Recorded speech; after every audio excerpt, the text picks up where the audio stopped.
আসসালামু আলাইকুম। আজকে আলোচনা করব খুবই গুরুত্বপূর্ণ একটি বিষয় নিয়ে। এই বিষয়টি হচ্ছে আমেরিকা কি এই যুদ্ধ থেকে অর্থাৎ ইরান, আমেরিকা এবং ইসরায়েল যে যুদ্ধটা চলছে, আমেরিকা কি এই যুদ্ধ থেকে পালাতে চাইছে? অথবা ইরান কি আসলে যুদ্ধবিরতি চায়? ইরান তো বলছে যুদ্ধবিরতি তারা চায় না। আসলে কি ইরান যুদ্ধবিরতি চায় কি চায় না? এই যুদ্ধে ইরান, আমেরিকা এবং ইসরায়েল যুদ্ধে কার লাভ, কার ক্ষতি হচ্ছে? আমরা এই বিষয়গুলো নিয়ে আজকে বিশ্লেষণ করব এই ভিডিওর শেষ দিকে। তার আগে আমরা কয়েকটি বিষয় একটু জেনে নিই। এই যুদ্ধের সর্বশেষ আহ, পরিস্থিতি পরিবেশগুলো একটু জানার চেষ্টা করি। আমরা জানি যুক্তরাজ্য ভিত্তিক একটি গণমাধ্যম দ্য টাইমস তাদের একটি প্রতিবেদন প্রকাশ করেছে এবং সেখানে একটি গুরুত্বপূর্ণ তথ্য তুলে ধরেছে। সেটি হচ্ছে মুস্তফা খামেনির অবস্থান, অর্থাৎ তিনি কোথায় রয়েছেন। আমরা আহ, ধারণা করেছিলাম বা বিশ্বের কাছে যে তথ্যটি ছিল সেটি হচ্ছে মুস্তফা খামেনি রাশিয়ার মস্কোতে রয়েছে এবং সেখানে তিনি উন্নত চিকিৎসা নিচ্ছিলেন, এরকম একটি খবর প্রকাশিত হয়েছিল। কিন্তু আহ, আমরা এখন জানতে পারলাম যে না, তিনি ইরানেই রয়েছেন এবং ইরানের একটি শহরে তিনি চিকিৎসা নিচ্ছেন। তিনি গুরুতর অসুস্থ, এমনকি রাষ্ট্রীয় কোনো মানে মিটিং বা কোনো বৈঠকে, মানে যুদ্ধের কোনো মানে যুদ্ধ নিয়ে যে আলোচনা, সেমিনার সভা, এরকম কোনো জায়গাতেও তিনি অংশগ্রহণ করতে পারছেন না, তিনি খুব অসুস্থ। আহ, যদিও এই খবরটি একেবারেই নিশ্চিত করেনি, কিন্তু আহ, তারা এই খবরটি এই মুহূর্তে প্রকাশ করেছে মানে আমরা ধরে নিতে পারি হয়তোবা তিনি ইরানি রয়েছেন। এটি একটি খবর। আরেকটি গুরুত্বপূর্ণ খবর হলো আজই শেষ হচ্ছে আমাদের পাগলা ট্রাম্পের 48 ঘন্টার আল্টিমেটাম, অর্থাৎ হরমুজ প্রণালী নিয়ে ইরানের সঙ্গে যে চলমান সংঘাত বা যুদ্ধ, সেই যুদ্ধ নিয়ে অলরেডি 48 ঘন্টার একটি আলটিমেটাম দিয়েছিলেন ডোনাল্ড ট্রাম্প। সেটি শেষ হতে চলেছে কয়েক ঘন্টা পরই।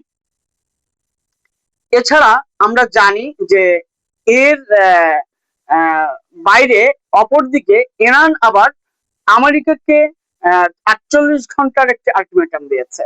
সেটি হচ্ছে নিঃশর্তভাবে পরাজয় মেনে নেওয়ার জন্য আমেরিকার প্রতি বা ট্রাম্পের প্রতি একটি 48 ঘন্টার আলটিমেটাম কিন্তু দিয়েছে ইরানের পক্ষ থেকে। সবকিছু মিলিয়ে আহ একদিকে যেমন আলোচনাটা জোরদার হচ্ছে যুদ্ধবিরতির, অন্যদিকে লম্বা হচ্ছে আহ যুদ্ধবিরতির শর্তগুলো, বা সেই যুদ্ধবিরতিটা আদৌ কার্যকর হবে কিনা সন্দেহের দানাটা বাজছে। এ কারণেই উভয় পক্ষ থেকেই বিভিন্ন ধরনের যে আলটিমেটাম দেওয়া হচ্ছে, সেই কারণেই কিন্তু আরো সম্ভাবনার সাথে সংখ্যাটাও বড় হচ্ছে।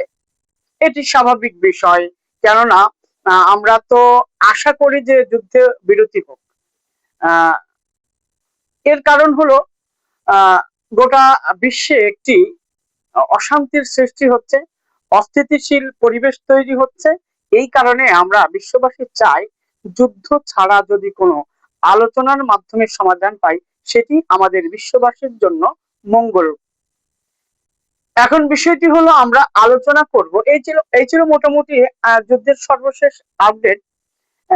গুরুত্বপূর্ণ দুই তিনটা তথ্য ছিল, সেটি জানলাম। এর বাইরে যে বিষয়টি রয়েছে খুবই গুরুত্বপূর্ণ, সেটি হলো আমরা বলেছিলাম কয়েকটি বিষয় নিয়ে একটু আলোচনা করব। একটি হচ্ছে ডোনাল্ড ট্রাম্প কি এই যুদ্ধ থেকে আসলে পালাতে চাইছে কিনা। এরপরে আরেকটি গুরুত্বপূর্ণ প্রশ্ন হচ্ছে ইরান তো বলছে যে তারা যুদ্ধবিরতি চায় না, তারা যুদ্ধ চালিয়ে যাবে, মানে তারা কোনো শর্ত মানতে রাজি না, কিন্তু তারা যুদ্ধ চালিয়ে যেতে প্রস্তুত। কিন্তু আসলে মুখে যে কথাটি বলছে তা কি আসলে বাস্তব কথা, নাকি ইরানের ভেতরের পরিবেশ পরিস্থিতি কি, সেই বিষয়টা নিয়ে আমরা একটু জানার চেষ্টা করব। ইরানের অর্থনীতির সার্বিক অবস্থা কি, এগুলো আমরা জানবো। পাশাপাশি আরব দেশগুলোতে যে এই যুদ্ধের প্রভাব পড়েছে, সেই দেশগুলোর অর্থনৈতিক পরিস্থিতি কি, এছাড়াও এই যুদ্ধে ইরান, আমেরিকা এবং ইসরায়েল যুদ্ধে এই ত্রিমুখী সংঘর্ষে কার লাভ কার ক্ষতি, অর্থাৎ কে লাভবান হচ্ছে, কারা লাভবান হচ্ছে, কোন কোন দেশ লাভবান হচ্ছে, এই বিষয়গুলো নিয়ে আমরা একটু আজকে আলোচনা করব। তো আমরা শুরুতেই যাই যে এই যুদ্ধে ট্রাম্প কেন পালানোর জন্য মরিয়া হয়ে উঠেছেন, বা যুদ্ধবিরতির জন্য কেন এতটা মরিয়া হয়ে উঠেছেন। এর কয়েকটি কারণ আপনাদের সামনে তুলে ধরি। প্রথমত হচ্ছে, ইসরায়েলের গোয়েন্দা বিভাগ যে তথ্যটা দিয়েছিল এই যুদ্ধ শুরুর আগে, সেই তথ্যের সঙ্গে বাস্তবতার বিস্তর ফারাক রয়েছে। এটি হচ্ছে একটি মৌলিক এবং শক্তিশালী কারণ। এর পাশাপাশি ইরানের সামরিক সক্ষমতা সম্পর্কে আমেরিকা এবং ইসরায়েল যে ধারণা পোষণ করেছিল, সেই সক্ষমতা তাদের ধারণার মাত্রা থেকে অনেক অনেক গুণ বেশি। আরেকটি কারণ হচ্ছে, ইরানের এই যুদ্ধ পরিচালনার সক্ষমতা ইসরায়েল এবং আমেরিকা ধরে নিয়েছিল সম্ভবত 3 থেকে 5 দিন, 1 সপ্তাহ, 10 দিন, কিন্তু মাসের পর মাস যুদ্ধ করার জন্য প্রস্তুত থাকতে পারবে ইরান, এটা তারা কল্পনাও করেনি।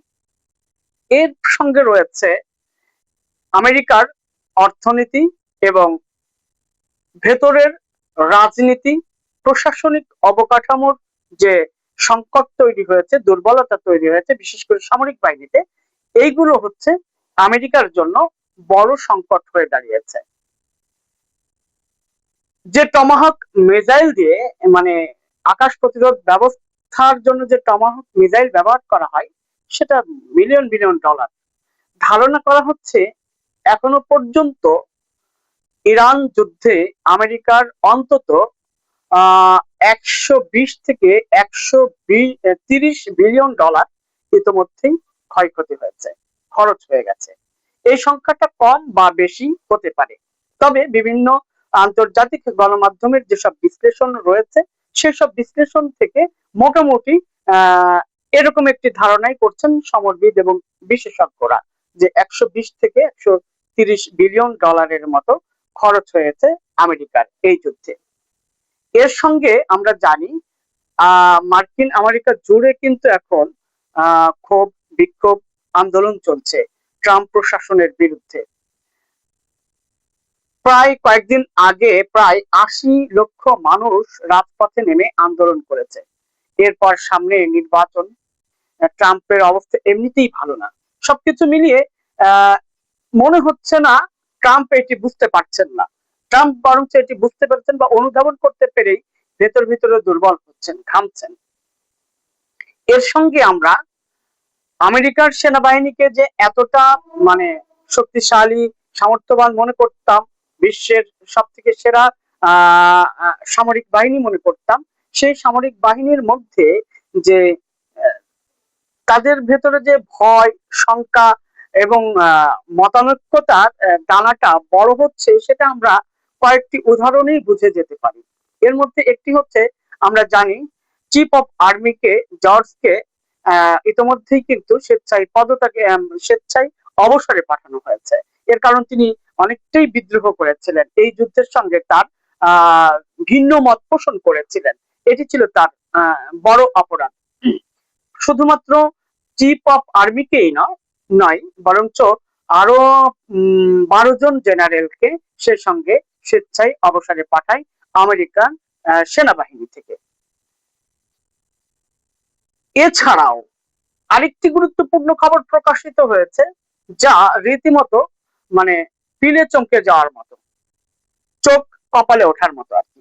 সেটি হচ্ছে, একটি বারের একজন নারী কর্মী দাবি করেছেন আমেরিকান সোলজাররা সেখানে গিয়ে মাতাল অবস্থায় যুদ্ধের বিভিন্ন তথ্য প্রকাশ করে দিচ্ছে এবং তাদের যে মানসিক পরিস্থিতি সেটাও তিনি কিছুটা বর্ণনা করেছেন। সেটি হচ্ছে যে তারা মাতাল হওয়ার পর তাদের অর্থনৈতিক সংকট যাচ্ছে, তারা এই যুদ্ধের কারণে মানসিকভাবে অনেক ভেঙে পড়েছে, দুর্বল হয়ে পড়ছে। এই কথাগুলো কিন্তু ওই নারী কর্মী, বারের নারী কর্মী একটি ভিডিওতে প্রকাশ করেছে। সুতরাং আমেরিকার পরিস্থিতি কি এটা আমরা বুঝতে পারছি। তো আমরা যদি এটা বুঝতে পারি তাহলে ডোনাল্ড ট্রাম্প বুঝবেন না, এটা তো হতে পারে না। সুতরাং ডোনাল্ড ট্রাম্প চাইবেন যে কোনো অবস্থাতে হোক যত দ্রুত সম্ভব যুদ্ধবিরতি, অর্থাৎ তিনি পিছু হটতে চাইবেন, এটি স্বাভাবিক। কেননা আমেরিকার হাতে এরপরে আর এমন কোনো অস্ত্র নেই যা সে ব্যবহার করতে পারে বা ব্যবহার করেনি, একমাত্র পরমাণু অস্ত্র ছাড়া। এরপরে আসি ইরানের ক্ষয়ক্ষতি কি হচ্ছে। ইরান কি আসলে যুদ্ধবিরতি চায় কি চায় না? ইরান যদিও মুখে কথা বলছে যে আমরা যুদ্ধবিরতি চাই না, আমরা যুদ্ধ চালিয়ে যেতে প্রস্তুত, কিন্তু আসলে বিষয়টি কিন্তু তা নয়। এটি শুধুমাত্র একটি সামরিক কৌশল মাত্র, এর বাইরে আর কিছুই না। এ কারণেই না বলছি, ইরানে যে মানে ভয়াবহ হামলা চালিয়েছে আমেরিকা এবং ইসরায়েল, সে হামলা যে ক্ষয়ক্ষতি হয়েছে, মানে একটা বিভীষিকাময় পরিস্থিতি রাষ্ট্রের, মানে স্থাপনাগুলো খুব খুব মানে বিধ্বস্ত হয়ে গেছে। ইরান ইরান একটা বিধ্বস্ত রাষ্ট্রে পরিণত হয়েছে। এটি আমরা স্বীকার করি বা না করি কিছু আসে যায় না, কিন্তু বাস্তবতা এটি। কিন্তু তারপরে ইরান তাদের মনোবল হারায়নি। এই জায়গাটি হলো ইরানের সব থেকে শক্তিশালী অবস্থান নেওয়ার কারণে তারা মানসিক দিক থেকে অত্যন্ত শক্তিশালী।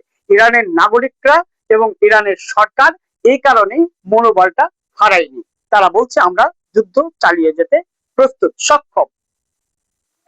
কিন্তু ইতোমধ্যেই আমরা জানি এই যুদ্ধে ইরানের অন্তত প্রায় 25 থেকে 27 বিলিয়ন ডলার ক্ষয়ক্ষতি হয়েছে, যা ইরানের মতো একটি রাষ্ট্রের জন্য অত্যন্ত অত্যন্ত মানে কঠিন ব্যয়, বড় ব্যয়।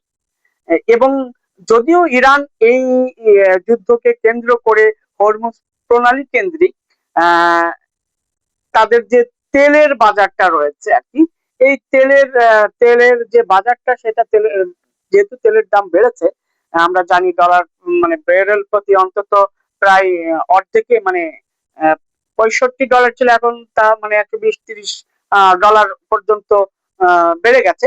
সুতরাং এই জায়গাটা কিন্তু ইরানের জন্য কিছুটা সহায়ক হচ্ছে। কিন্তু আপামর ভাবে যদি আমরা সার্বিক বিবেচনা করি তাহলে এই যুদ্ধে ইরানের ক্ষয়ক্ষতি অনেক বেশি হয়েছে। ইসরায়েলের ক্ষয়ক্ষতির পরিমাণ হয়তো কিছুটা কম, $20 থেকে $22 বা 23 বিলিয়ন ডলার মতো খরচ হয়েছে, কিন্তু এরা তো একটা মানে কি বলবো, এরা তো একটা যুদ্ধ বাতিস, এরা তো এটার মধ্যেই থাকে সব সময়, মানে এর পেছনে লাগা ওর পেছনে লাগা, এটাই হলো তাদের কাজ। অর্থাৎ এই যুদ্ধটা হলো ইসরায়েলের কনসার্নে হয়েছে, কিন্তু সব থেকে বেশি খরচ হলো আমেরিকার আর ইরানের। মাঝখানে তারা যুদ্ধ লাগিয়ে দিয়ে তাদেরও ক্ষয়ক্ষতি হয়েছে, হয়নি সেটি নয়, কিন্তু সব থেকে কম। মানে আপাদ মস্তকে একটা বদমাইশ রাষ্ট্র, মানে পিপল গুলো হলো, জনগণ হলো শয়তান। মানে এই যে শয়তানির কারণে বিশ্বে একটা অস্থিরতা, অশান্তি তৈরি হলো, আর তারা কি করছে, একটার পর একটা যুদ্ধ চালিয়েই যাচ্ছে। এই যে কালকেও গাজায় হামলা চালিয়ে মানে কতগুলো মানুষকে হত্যা করেছে, মানে এগুলো চলছেই, এই এই হত্যাযজ্ঞটা চলছেই, করছে ইসরায়েল, ইহুদিরা এটা করছে, করেই যাবে। তো যাই হোক, এখন আরেকটি প্রশ্ন ছিল আমাদের, সেটি হলো যে এই যে ক্ষয়ক্ষতি তো হলো, এই যুদ্ধের কারণে আরো একটি গুরুত্বপূর্ণ বিষয় রয়েছে, সেটি হলো মধ্যপ্রাচ্য, অর্থাৎ আরব দেশগুলো, তাদের কি পরিস্থিতি। অর্থনীতিবিদরা বলছেন এই যুদ্ধে যেহেতু আরব দেশগুলোতে তেলের সংকট তৈরি হয়েছে, অর্থাৎ তেল ব্যবস্থাপনার যে সংকট তৈরি হয়েছে, এই কারণে তাদের দেশজ উৎপাদন, এই আরব দেশগুলোর যে দেশজ উৎপাদন রয়েছে সেখানে অন্তত প্রায় $200 বিলিয়ন পর্যন্ত এই দেশগুলো হারাতে পারে। এটা এটা মানে খুব ভয়াবহ একটি বিষয়। এই প্রভাবটা শুধু মধ্যপ্রাচ্যে নয়, বরঞ্চ গোটা বিশ্বের উপরে পড়তে পারে এর প্রভাব। পাশাপাশি উপসাগরীয় অঞ্চলে প্রায় 40 লাখ মানুষ মানে দারিদ্র্যের ঝুঁকিতে রয়েছে, একদম রেড সিগনালে রয়েছে 40 লাখ মানুষ। 1 লাখ 2 লাখ মানুষ নয়, 40 লক্ষ মানুষ।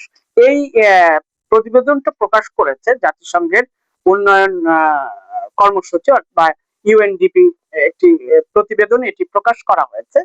তো সবকিছু মিলিয়ে মানে আমরা বিশ্ববাসী মানে আমাদের রীতিমতো পিড়ে চমকে যাওয়ার মতো এই তথ্যগুলো আমাদের কাছে। অর্থাৎ আমেরিকার 120 বা $130 বিলিয়ন, ইরানের 25 থেকে 27, আরব দেশগুলোর প্রায় 200 বিলিয়ন। অর্থাৎ মানে এই যে বড় অঙ্কের একটা অর্থনীতির যে চাপ, এটা বিশ্ববাসীকে এই চাপ সহ্য করতে হবে, এই প্রভাব গোটা বিশ্বের উপরে পড়বে। এই কারণে ইরান যতই বলুক না কেন যে আমরা যুদ্ধবিরতি চাই না, প্রকৃতপক্ষে আসলে ইরান শুরু থেকেই অবশ্য বলে এসেছে যে আমরা যুদ্ধ করছি না, আমরা আমাদের নিরাপত্তাকে মানে নিরাপত্তার প্রশ্নে আপোষ করছি না, আমরা বরঞ্চ যেটা করছি সেটা হচ্ছে আমরা আমাদের আক্রমণ থেকে বাঁচার জন্য আমরা প্রতিরোধ বা প্রতিহত করছি, আমরা যুদ্ধ করছি না। ইরান শুরু থেকেই এই কথাটি বলে এসেছে। কিন্তু প্রকৃতপক্ষে ইরানের অর্থনীতির অবস্থা ভেঙে পড়া মানে এবং তাদের সমর ভান্ডারও খালি হচ্ছে, অবশ্যই দুর্বল হয়ে পড়ছে। সবকিছু মিলিয়ে ইরান আসলে যতই মুখে বলুক যে তারা যুদ্ধবিরতি চায় না, কিন্তু আসলে ইরান অবশ্যই চায় দ্রুত এই যুদ্ধের অবসান হোক এবং সেটা একটা শান্তিপূর্ণ আলোচনার মধ্য দিয়ে, দীর্ঘমেয়াদী মানে পরিকল্পনার মধ্য দিয়ে। অর্থাৎ দুদিন পরেই যেন আবার ইরানে হামলা না চালায়, ইরান আসলে এরকম একটা বন্দোবস্তের অপেক্ষায় রয়েছে, আর কিছুই নাই। এবার আসি আমরা ইরান যুদ্ধে কারা লাভবান হচ্ছেন, অর্থাৎ কার লাভ কার ক্ষতি। এই দেশগুলো ক্ষতিগ্রস্ত হলেও খুব মানে হাসি খুশি ভাবে রয়েছে কিন্তু রাশিয়া এবং চীন, তুরস্কও রয়েছে এর সঙ্গে। সমরবিদ বা বিশেষজ্ঞদের যেটা মতামত সেটি হচ্ছে, যেহেতু আমরা জানি ইউক্রেনে রাশিয়া যুদ্ধ চালাচ্ছে, আর ইউক্রেনকে বিভিন্ন ধরনের অর্থ অস্ত্র এগুলো দিয়ে সহায়তা করতে হচ্ছে আমেরিকা বা ইসরায়েল। এরা বিভিন্ন ভাবে তথ্য প্রযুক্তি দিয়ে, সামরিক শক্তি দিয়ে, অস্ত্র দিয়ে, অর্থ দিয়ে বিভিন্ন ভাবে সাহায্য করত ইউক্রেনকে। ইসরায়েলের ফাঁদে পা দিয়ে ইরানে আমেরিকার হামলা করাকে কেন্দ্র করে এখন সেই লেনদেনটা অনেক দুর্বল হয়ে গেছে, অনেক দুর্বল হয়ে গেছে। ফলে রাশিয়ার মানে স্বার্থটা খুব সহজেই তারা উদ্ধার করতে পারছে বা উদ্ধার করতে পারছে, তার গেইমটাকে সে ওভারকাম করতে পারছে। এটা হলো রাশিয়ার জন্য একটি প্লাস পয়েন্ট। সাথে রাশিয়ারও কিন্তু তেল রপ্তানি হয়, আমরা জানি রাশিয়ারও খুব উন্নত মানের তেল হয়। সেই তেলটা রাশিয়া যেহেতু তেলের বাজারটা গরম হচ্ছে, সুতরাং সেই ফলাফলটা যাই হোক না কেন সেটা রাশিয়ার পক্ষেই যাচ্ছে। অর্থাৎ রাশিয়া এখান থেকে বেশ ভালো একটা লাভবান হচ্ছে। এর সঙ্গে রয়েছে চীন। আমরা জানি কোন যুদ্ধ মানে সেখানে অনেক কিছু মানে মানে একদিকে যেমন যুদ্ধের একটি অন্ধকার দিক রয়েছে, অপরদিকে যুদ্ধের একটি আলোকিত দিকও রয়েছে। সেটি এই মানে কি বলবো, হয়তো আমি আমি কোনো নেতিবাচক কিছু বোঝাতে চাচ্ছি না, আসলে ইতিবাচক ভাবেই দেখবেন। সেটি হচ্ছে, দেখুন একদিকে যেমন এই যে ইরানে যুদ্ধ চালায়, যুদ্ধ বিদ্রোহ বিধ্বস্ততা চলছে, অপরদিকে কিন্তু অস্ত্রের রমরমা ব্যবসাও হচ্ছে। এছাড়াও কিছু বাজার কিন্তু উন্মুক্ত হচ্ছে, অর্থাৎ চীন নতুন করে বাজারে মানে বিভিন্ন জায়গা, আবার যে জায়গাগুলো দুর্বলতা তৈরি হচ্ছে, চীন বা অন্যান্য রাষ্ট্র, রাশিয়া হোক, ভারত হোক, এই রাষ্ট্রগুলো কিন্তু সেই জায়গাগুলো দখলের আরেকটি যুদ্ধ করছে। সেটা সেই যুদ্ধটা শান্তিপূর্ণ যুদ্ধ, সেটি বিধ্বস্তের যুদ্ধ না, মানে সেটা হলো নিজ নিজ দেশের অর্থনীতিকে ডেভেলপ করার একটা যুদ্ধ, যাতে করে বিশ্ববাসীর জন্য সহায়ক হতে পারে। অর্থাৎ বাজারের সংকটটা যাতে তৈরি না হয়, আরেকটা বাজার, আরেকটি দেশ সেই বাজার দখল করে সেই পণ্যটাকে অ্যাভেলেবেল করে দেওয়া, সেই একটা প্রক্রিয়া কিন্তু চলে। চীন সেই সুযোগটি গ্রহণ করছে। পাশাপাশি এই যে পরাশক্তিগুলো যত সামরিকভাবে মানে তাদের সক্ষমতা দুর্বল করতে থাকবে, মধ্যপ্রাচ্যের এই বলয়গুলোতে যত আমেরিকা, ইসরায়েল বা এই রাষ্ট্রগুলো, ইউরোপের যে আধিপত্যবাদ যত মানে সংকট হতে থাকবে, চীন বা রাশিয়ার জন্য তত সুখবর বয়ে আনবে। চীনের জন্য এটিও তেমন একটি সুখবর। ফলে এই যুদ্ধে অন্তত রাশিয়া এবং চীন লাভের খাতায় রয়েছে, আমরা এটি বলতেই পারি। আমরা মোটামুটি একটি এই আলোচনার মধ্য দিয়ে মোটামুটি একটি ধারণা প্রকাশ করার চেষ্টা করেছি মাত্র। সেই সঙ্গে আবার বলে রাখি, ট্রাম্পের 48 ঘন্টার আলটিমেটাম কিন্তু আর কয়েক ঘন্টা পরেই শেষ হতে যাচ্ছে। সুতরাং আমরা ভয়ঙ্কর কয়েকটি ঘন্টা অপেক্ষা করব যে আসলে এর পরের ঘন্টাগুলো কি হবে। তবে আশা করি যে ট্রাম্পের এরকম পূর্বের যে আলটিমেটাম গুলো ছিল, এই আলটিমেটামটাও সেই পূর্বের উবে যাওয়া আলটিমেটাম গুলোর মতোই একটি হবে, এটি আমাদের আশা প্রত্যাশা। ভালো থাকবেন, সুস্থ থাকবেন।